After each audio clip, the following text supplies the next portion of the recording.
Shukrani inabadilisha mazingira ya moyo wako. Saa nyingine ukiamka asubuhi unasikia uzito, unasikia kama vile hauelewi. Nenda mbele za Mungu, anza kumshukuru. Unapomshukuru, mazingira ya moyo wako yanabadilika. Shukrani kama fagio. Ukiamka asubuhi, miti imepukutisha majani, ua umechafuka, watoto wamekula ndani, wametupatupa chakula, wamechafua, unaenda unadeki, unapitisha deki au mfagio, unafagia. Shukrani ni mfagio unaofagia moyo wa mtu na kuondoa kila aina ya takataka ambayo imewekwa ya kidunia. Chochote ambacho shetani amekuja kapanda ndani yako kupitia mtu, anakupigia tu simu, anakulaumu, anakulalamikia, anakusema vibaya, anakutumia message ya hovyo, unapata taarifa mbaya, moyo unachafukwa. Ukichafukwa, nenda mbele za Mungu, anza kumshukuru Mungu. Ukimshukuru Mungu, shukrani ni fagio inalopita na kusafisha moyo wa Filipi sura 4 mstari wa 6 na wa 7. Anasema hivi: usijisumbue kwa neno lolote, bali katika kila neno kwa kusali na kuomba pamoja na kushukuru, na haja zenu zijulikane na Mungu, na amani ya Kristo ipitayo fahamu zote itawahifadhi roho zenu, miili yenu na nafsi zenu katika Kristo Yesu. Anasema na amani ya Kristo. Ile neno na amani ya Kristo ya mstari wa 7, maana yake haiji kwanza mpaka mstari wa 6 umetangulia. Ile na amani ya Kristo, na ni kiunganisho na amani ya Kristo ipitayo fahamu zote. Maana mazingira ambayo moyo wako umechafukwa, unakosa amani, unakosa utulivu ndani yako, nenda mbele za Mungu kwa kushukuru. Unapomshukuru Mungu, kuna mlango unafunguka wa amani yake inayopita fahamu zote, inakuja inakufunika. Ikikufunika, mwili wako unatulia, nafsi yako inatulia, roho yako inatulia, kila kitu kinakuwa kama kawaida. Kwa hiyo maana ni nini? Shukrani inakuja na kuondoa mzigo uliowekwa ndani ya moyo wa mtu, na kuondoa mahangaiko yaliyowekwa ndani ya moyo. Ukiona moyo wako, ndani ya moyo wako kuna mahangaiko, mshukuru Mungu.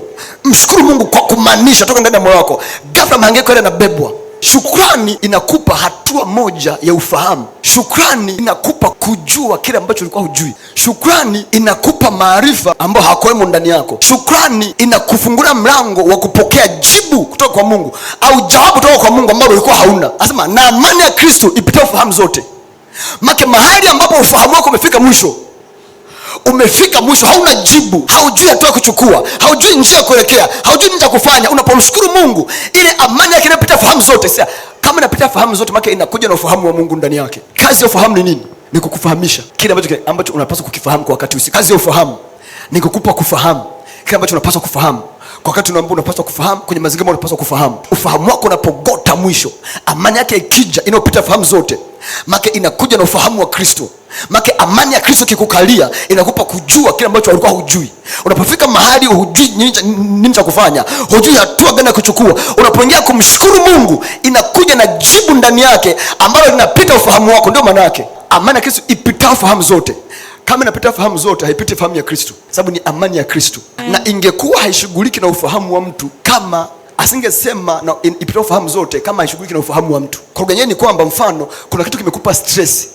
Zile stress zinakuja kwenye ufahamu wako, kwenye akili yako, ndani yako. Kwa inapokuja, inaenda inakaa kwenye ile akili yako, ina incubate ile mind yako. Ikiincubate mind yako, ni kama vile mind yako inakuwa paralyzed. Kwa wakati ule kinachofanya kazi ni mind ya Mungu iliyobebwa ndani ya amani ya Kristo, na sio mind yako tena. Unapofika mahali ukataka akili ya Mungu ingie kazini, ufahamu wa Mungu ingie kazini, kushughulika na mambo mbalimbali kwenye maneno mbalimbali maisha yako, nenda na moyo wa shukrani. Mshukuru Mungu kwenye eneo. Ghafla kuna amani ya Kristo inayokuja imebeba ufahamu wa Kristo, itakuja na kukaa kwenye ufahamu wa kwako na kudondosha cha kimungu ndani yako. Ndipo ambapo moyo wako utadaka ile jibu la Mungu ndani yako. Kwa lugha nyingine pia ni kwamba moyo wa mtu hauna uwezo wa kudaka kitu ambacho Mungu ameachilia ndani yake mpaka kwanza shukrani zimetangulia. Sababu shukrani zikitangulia, zinakuja na amani. Ile amani ya Kristo ndio inayokuwezesha wewe kudaka kile cha Mungu na kikae ndani yako. Kwa hiyo Mungu anapokusemesha kitu,